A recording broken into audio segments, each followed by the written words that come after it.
Bom, pessoal, então dessa vez eu vou, para quem está com problema aí em entender o conteúdo referente à programação de baixo nível usando a arquitetura MIPS com o simulador PC Spin, eu vou deixar esse vídeo aqui fazendo uma demonstração explicando alguns dos principais aspectos.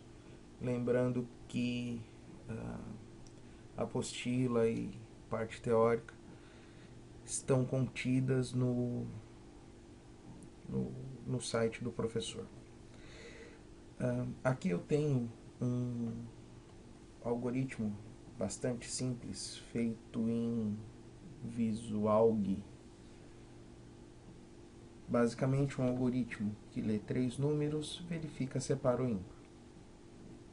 Então, a construção desse algoritmo ele deve ser bastante simples e, na verdade, eu só vou transpor esse algoritmo para a linguagem de baixo nível baseada em arquitetura MIPS, para a gente verificar o funcionamento da linguagem.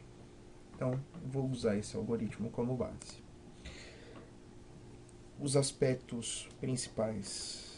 Aqui no ponto data, eu vou colocar as cadeias de string que eu vou exibir durante o meu algoritmo. Então, vamos lá. Mensagem 1, ponto ASCII-Z, significa que eu vou usar a tabela ASCII. O barra N aqui é a expressão para quebra de linha. Eu já deixo ela aqui prevendo que eu vou ter mais de uma execução, mais de uma chamada dessa mesma mensagem. Então, eu tenho 3 mensagens, né? Digite um número inteiro, par e ímpar. Então, digite um número inteiro, mensagem 2, par, mensagem 3. Esse nome vocês podem dar o nome que vocês quiserem, tá? Ímpar. Eu só faço isso para convenção. Ponto text eu não vou usar. Main é o corpo principal da minha aplicação. Bom, a minha aplicação ela tem 3 variáveis do tipo inteiro. Lembrando que as estruturas condicionais que eu vou usar nesse exemplo, elas valem exclusivamente para inteiros, não valem para dados reais ou de ponto flutuante. Então eu tenho aqui ABC do tipo inteiro. Então eu vou usar esse hashtag aqui é comentário. Então eu vou usar o registrador T0 como a minha variável A, o registrador T1 como a minha variável B e o registrador T2 como a minha variável C. B recebe 1. Então, sintaxe de atribuição, LI T1 1. LI T1 1. Então, basicamente B recebe 1. Uma coisa interessante, a programação em baixo nível, a arquitetura MIPS, que é o nosso exemplo aqui, ela é sequencial, portanto não tem as estruturas condicionais, estruturas de laço montadas. Então a gente tem que montar essas estruturas. Então eu vou montar a estrutura enquanto. Para eu montar a estrutura enquanto, na verdade eu vou precisar de um label, que é uma marca que eu vou fazer no meu código, que eu vou chamar de enquanto. Veja que esses 2 pontos aqui determinam que é um label. Eu não vou colocar a condição ainda, porque a condição do enquanto, quando eu vou criar a estrutura condicional, ela vai lá para o final. Vamos lá. Então, escreva L, esse L é uma quebra de linha, eu já deixei a quebra de linha lá, digite um número inteiro. Bom, para escrever em tela, na arquitetura MIPS, eu preciso avisar ao processador por uma chamada de sistema que ele tem que fazer isso. Para fazer isso, ele vai procurar no registrador V0. Quando ele receber uma chamada de sistema, ele vai olhar no registrador V0, vai ver qual é o valor que está lá, para saber o que ele tem que fazer. Então, a gente sabe que se V0 tiver o código 4, o processador vai procurar uma cadeia de caracteres. Mas ele vai procurar onde? Ele vai procurar em A0. E aí eu vou colocar... É a única especificidade de atribuição, que é a atribuição de cadeia de caracteres. Ao invés de usar o LI A0, como eu tenho feito aqui, tanto aqui fiz LI e aqui eu fiz LI também, nesse caso de cadeia de caracteres eu vou usar o LA. Então, LA A0, mensagem 1. Então, eu vou passar para A0 a mensagem 1. Syscall. Então, a partir desse syscall, o processador vai em V0, vai ver o código 4, vai procurar em A0 o que ele tem que escrever. Mensagem 1. Ele escreve. Beleza. Agora, eu tenho que ler o A. Basicamente o mesmo esquema. Então, LI, V0, código 5. Código 5, o processador vai entender que ele tem que ler um valor inteiro que foi inserido, ou será inserido pelo usuário. Então, syscall. Quando o processador lê o valor da tela, o valor do teclado, ele vai mandar automaticamente para o próprio V0, o que é muito ruim, já que V0 é um registrador que a gente usa muito. Então, eu vou copiar o valor de V0 para o meu A, que é o T0. Add para T0 o valor de V0 mais 0. Então, essa linha aqui diz que eu estou somando V0 com 0 e guardando em T0. Então, o valor que foi lido da tela sobrescreve esse 5 que está em V0, mas eu não posso trabalhar com V0. Ele é muito útil para o meu processamento. Então, passei para o T0. Basicamente, li o A. Essas linhas todas aqui, então, elas significam essas duas aqui. Escreva a mensagem e leia o valor que o usuário digitar. Bom, então agora eu tenho que fazer isso aqui.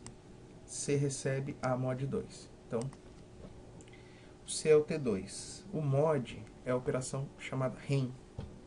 REM. Então, vou guardar em T2 o resto do A, que é o T0, dividido por 2.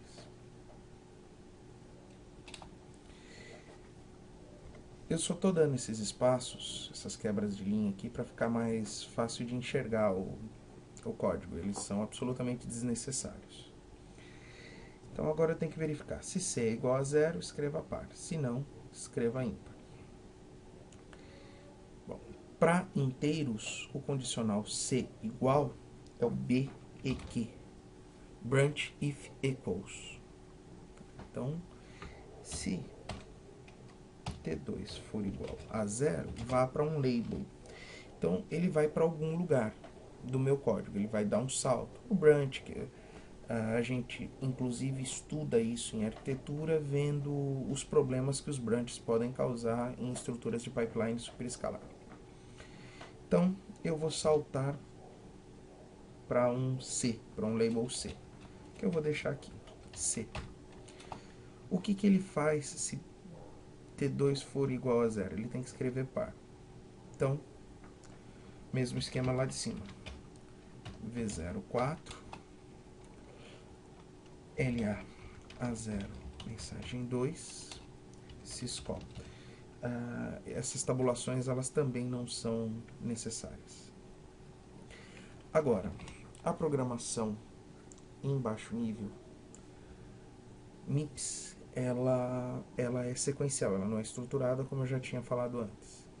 Então, se T2 for igual a 0, ele pula para cá. Se não, ele continua o código linha após linha. Então, se não, tem que escrever ímpar. LI V0 4 LA A0 mensagem 3 syscall. Problema: por se tratar de uma linguagem sequencial, se ele cair aqui no senão, ele vai para o C também, sequencialmente. E eu tenho que evitar que ele passe pelo C se ele cair no senão. Então eu vou fazer um salto, um jump, para um label que eu vou chamar de fim C, que é justamente o que vem aqui, depois do C. Fim C. Então, se ele for igual a 0, ele vem para cá e sequencialmente fim C.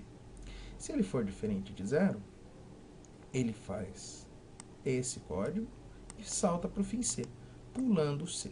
Portanto, eu criei essa estrutura C, senão fim C. Tá? Bom, agora eu tenho que seguir aqui para o meu incremento de B. B recebe B mais 1. Então, add em T1 o próprio T1 mais 1.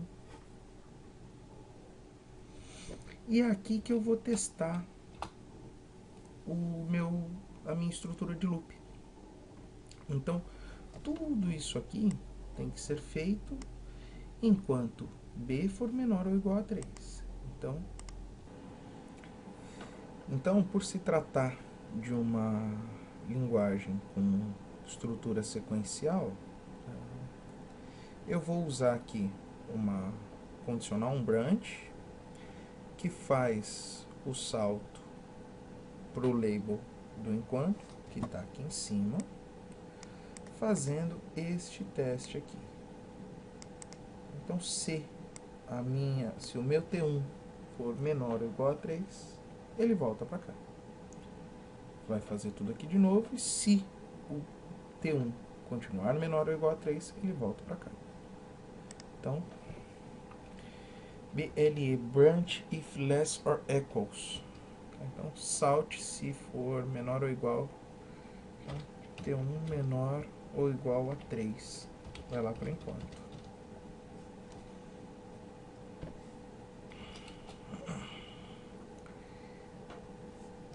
Quando o T1 for maior do que 3, ele vem, continua a sua sequência. Como ele não tem mais nada, ele finaliza a execução. Então, vou salvar aqui numa pasta que eu tenho aqui no C, que eu chamei de PC Spin, algoritmo 1. Ele tem que ser .s, algoritmo 1.s. Posso substituí-lo e vou fazer a execução. Venho aqui na pasta, chamo o compilador, não deu nenhum erro de sintaxe. Então, aqui no Visual